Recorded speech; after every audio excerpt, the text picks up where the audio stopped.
As a graph, then I think they will want to go for somewhere like a Moskov or a Bruno. Yeah.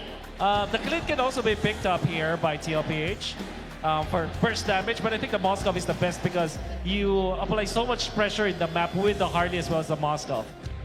Yeah, like the Moskov, open it up. If Omega are also going to be looking to play the map, then you have to have that sort of level too. You mentioned the Sora for Omega to close it out. Yeah, I think that's really good. And I think that's why they're taking quite some time here to lock in their gold laner pick so they can think about it. Oh, how do you feel about this carry? Perfect answer to this Hylos, obviously. Now, the only thing, okay, so I was going to say that the Sora might struggle against the Phobius, but a Yuzong as the last pick, immediately picked up by Omega, tells me that this is... Feels like it's great for cross map. They maybe want to go for that more of a death ball lineup, right? Yeah, and it's great if they just really want to punish this box for Liquid, which they seem to have built their lineup around in as early as their Eve pick in the first phase. So they pretty much know that this is going to be the idea of Liquid heading into this match. It's great because they have a lot of ways to just access and disrupt the formations if they make use of their tools. Yeah, and using those tools will definitely go online later on. Again, it's all about pressuring Teddy here for Netsky. Use that aura for me and get that advantage. What?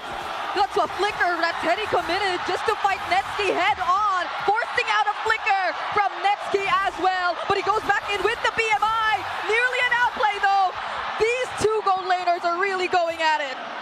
It is Netsky who goes home first, but I think that's just veteran wisdom. He knew that there was something fishy afoot. Carl Theasy would have shown up to take the gold crab anyways. That was insane. I've never seen a level 1 marksman versus marksman go like that. Crowd went nuts.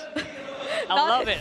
Not in this meta, where they just play that aggressively. But yep, that's still 2 battle spells down for the gold laners. It's a really spicy start. It's a small thing I just have to explain, by the way. When you flicker, you got bonus armor, right? So he knows, especially if you're right on target. Yeah. And that is what makes Teddy such a big threat. He's the one who knew that mechanic is there, and he's the one who's like, I'll flicker forward, fight me. Yeah. Netsky flickered back. Took him off guard. That was huge. That was honestly huge there. And again, forcing the guy to go back TKO, like you always say, right? Whoop. Okay. Smart Omega, first of the scene, calls in Barbiel. They're still starting this. They really don't want Liquid to get inside, and that's going to be a successful turtle take for Ryzen. Stanford using the Infernal Pursuits. There goes the real world manipulation, but now they're pushing them out. They're fighting them even with that Black Dragon form activated, and now they're under the turret. Another Infernal Pursuit to keep him somewhat alive. That gets punished, though, by Ryzen. That was a decent trade, but Omega, they're not done yet! Oh, Carl Theasy is not. With the help of JP, they still find another. Oh, this is going to be a bloodbath. 3-1 already, not even 3 minutes into the game. You can already tell who's getting advantages, though. The goal lead definitely going over to TL. JP gets taken out here by Ryzen, calling in Barbiel for good measure. Rockhart, ain't no TKOs here, just actual takedowns. Yeah. Okay, Carl Theasy still goes back in. Another fight. Wonder who got that Litho Wanderer, but this is another fight forced out by Omega. They find the kill on Stanford. Carl Theasy is yet to take his purple buff still because he sees a different target. He sees Mingwid, but it's not enough to take him down. Thank the Lord for Brave Smite. By that small percentage of HP, saved Mingwin. Again, that's how close this game is. They're hanging by threads, just not surviving by it. Again, just shows how much micro is also involved in these fights. Last night against Twisted Minds, Smart Omega was uncharacteristically, uncannily finding farm even when they were down on micro engagements. Here, they're going toe-to-toe against Liquid, the defending champions, going for the three-peat, going for the ticket to Paris. Onyx is waiting for them in the upper bracket finals. Omega's keeping it tight.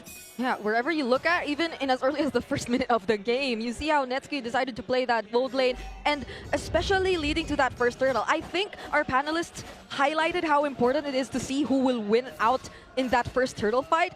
And you're kind of torn between deciding if it's Liquid who won the post fight or Omega who got the turtle, and were really the ones to force everything happen before they even took the advantage.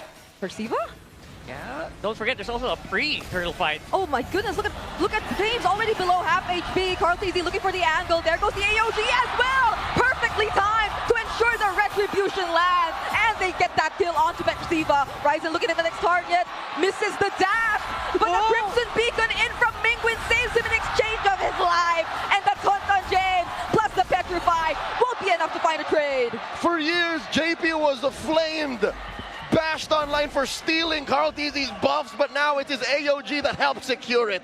That is so interesting to see the way that these trades are going. Mingwin diving, throwing his body in front of 3 people just to save Ryzen. Putting so much emphasis onto their jungler getting that farm, but I think they bit off more they could chew. They lost 2 in that trade. And I kind of understand this is one of like a few instances you really see Omega finally get to activate the Leomord early on. Ryzen is currently 201. They definitely do their best just to protect where he currently stands. Could this just be diversion? Could this be a distraction? Because sure, it's Ryzen that they seemingly are protecting, but Netsuki's also getting decent farm. They forced a flicker out of Sanji. Yeah, it's true. Netsuki, no one's still trying to pay JP? attention to him. Sanji, no flicker! Will go down in the hands of Ryzen right here. JP will try to help, but he'll have to use the AOG to save himself too. I don't know if I actually counted properly the heads on the map there. JP definitely tried to mitigate it, but was cut off guard there with so many people on the mid. This is starting to feel very tense. It seems as if even with the lead, Liquid are just not 100% sure every single time if they really want to position themselves here or really want to go for the fights themselves. Omega seem like the more decisive team so far. And that's exactly where Omega wants you. They are a team that half the time you don't know what they're going to do. What more now when you don't know where they are? Rockhart, counting heads on a map, I agree with you. Weirdly enough, Omega have better scouting. Sure, Sanji has superior range, the better box, but with Mingwin and how Perceiver are just gung-ho running in the brushes, that makes a difference. That's true. They have better forward vision. That means Omega just can decide when to take it. They're doing exact correct decisions each and every time. Okay, but all ultimates are up for both sides. Ryzen still secures the turtle nonetheless. JP not able to use the AOG, but the Flicker Dark Wave from Sanford, plus the AOG this time, might just buy them enough space and time to deal with Perceiver and James first. And that's exactly what they want as Sanford takes care of Netsuki. That's why you don't give him the Phobius. He used the flicker. He used everything in the kit, and that led to everything, plus a triple. But Omega does walk away with a turtle. That's why you got to be so careful with engaging with TLPH. They got so many layers in their engages. First layer right here up on front, JP up on. All right, we're gonna try to focus him down, but look at the second one and the beautiful dark wave. You never expected coming, and you follow it up with that AOG. There's just no getting out alongside the real world. What's that, 4 or 5 members just knocked up? Teddy though nearly gets to find Ryzen, but he escapes. Now with the knockup of the Lantern Flare, can he really survive? JP with the unbreakable! For a moment, nearly saved Teddy there, but he still goes down. And now it's Perceiver running for his life. Won't make it, not with Carl providing the damage. Oh wait, oh yeah, he's going down. Only for a while. The horses take down the horse. It seems like Omega, despite having better forward vision, lose out on just hard range. They struggled so much to put a kill on Teddy. Yeah. As in 4 of them were just, Teddy just got to go down. Perks just finished the job. Even when Teddy seemed like he was close enough to reach. Right. Or actually within reach. Woohoo! And now that's on a target, definitely within reach. Mingwin could barely do anything there. He couldn't even flicker. He had the flicker. Can't even, oh my goodness. I can't recall the last time we've seen a Gatot in Rome as prioritized, but if it's JP, I understand. Absolutely worth it, right? Especially when you're seeing how impactful these unbreakables are becoming, catching at least 2 minimum every time he casts it. He's just getting so much stonks here for Team Liquid Philippines now. 4.5k gold lead. You're right. The range is a big problem here for Omega because Netsuki's not quite there yet. So they don't really have any fight in the range fights or the advantage of the range fights. But right now, they can dive, right? As long as they can coordinate their dive properly, easier said than done, though. Yeah. And when they do dive, what answers them straight to the face? A flying 40. Yeah. And a dark wave. Because I think another All layer, that. Yeah. Because I think another layer to the problem is the decisions they make mid-clash. Like where they put themselves and who they target during a clash. Go head over, join us as we go back in the game, though. Okay. It's Liquid now. just really choking out on their... Okay, Ryzen still gets it, I think. But I think he just used straight up momentum. Impressive. How easy was baiting out the retribution. Whoa. Sanji, of course, will have to flicker on out of there. Yeah. So it's Smart Omega who actually gets a battle spell off of Liquid. All right. Instead of Liquid actually getting the retribution. So this could still be an opening for Omega to actually fight if they really wanted to. But how decisive could they be? There goes the Glorious Pathway. Oh, not even the Glorious Pathway. That's the real-world manipulation. And the Infernal Pursuit from Sanford just taking care of the zoning as Carl TZ secures the objective. Now they find Teddy, though. They finally find some reach, even on Sanji. But Sanford and JP find Ryzen on the other side. It's a core trade, 2 for 1. And it seemingly looks like both teams just want a Delta split. But Sanford wants more. Another Flicker Dark Wave. Fortunately, Mingwin still has the Flicker, but JP with another AOG! The knockback and a mega kill for Sanford! I'm just calling it right now. This Phobius is going to be permabanned in this series after seeing all the chaos that is introducing in these team fights, especially since Omega's already so hell-bent on winning these fights anyway, foregoing the Lord, foregoing any chance to retry it. It was a good start. They found Teddy, they found Sanji. Yeah. But Smart Omega's front line and cores were already compromised there. And again, to start to give up the Lord is a little too much to ask when you're going against Liquid. They will get to pop the Holy Shield and even get the crash. I think that's actually a great way to put how much this Phobius is helping Liquid fight up against Omega, because Omega, we know and can associate the word chaos with them. But this Phobius is actually introducing a different kind of chaos that Omega could barely actually show us their own kind. Because even if they were earlier also trying to start out the fights, it was Liquid prepared to answer back with their own version. This is going to be a big answer. Look at this fight. Okay, that's multiple resources. Just really brought down, but a single unbreakable might just stop them in their tracks. The AOG landing, they once again find Teddy. Perxivo gets traded out though together with Ryzen. Oh, it's a trap.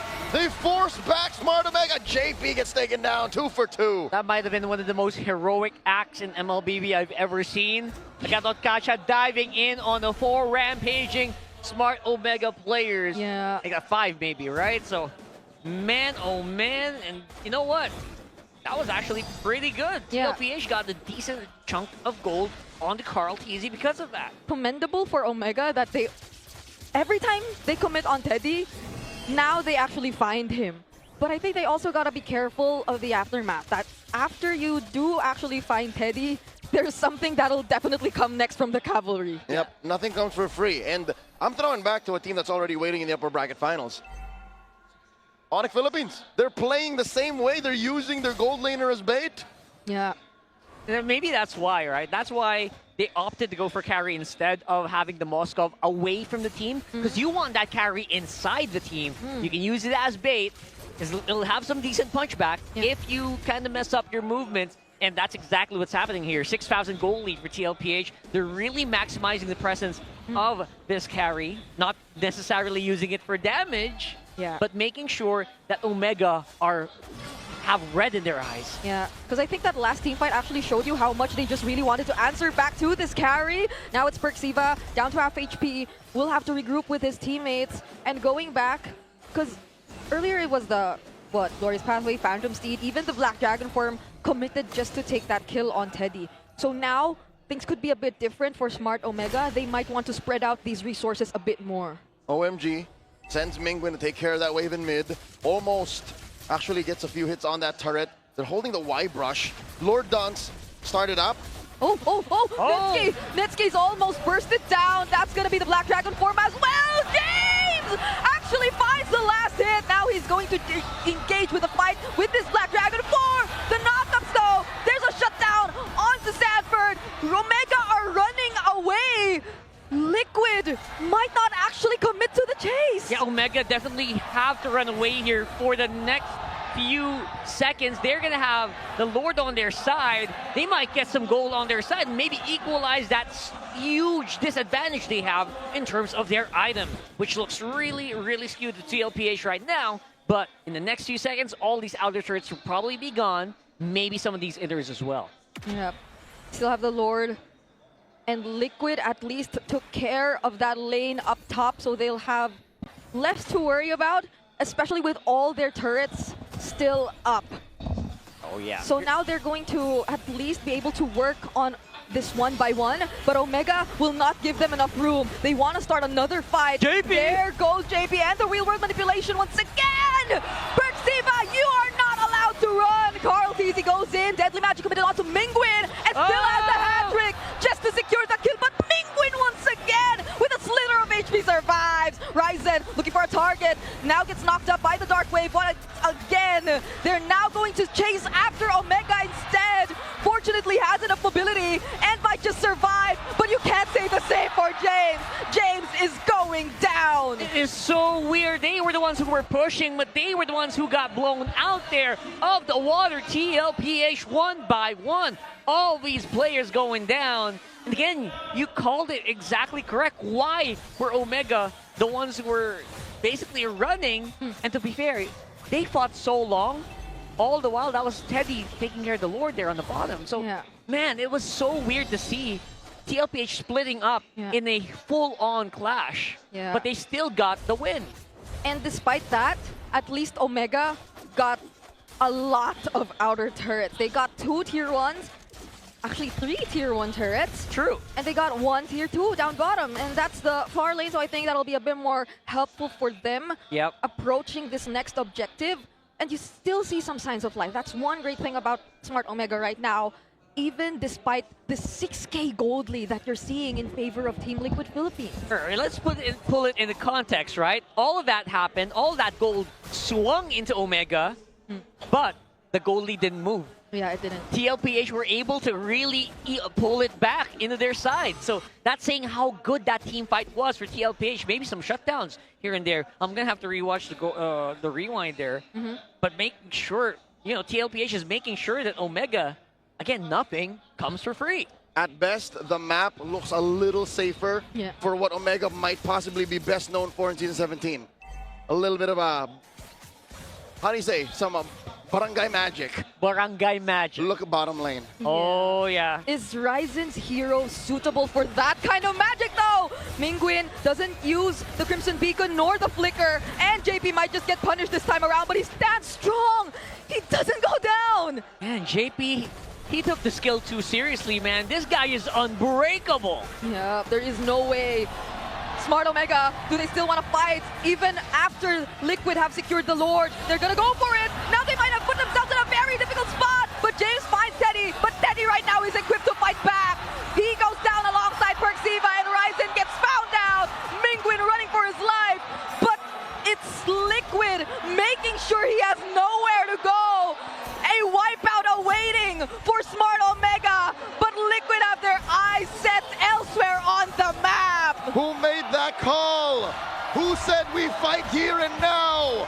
Liquid is inside your base.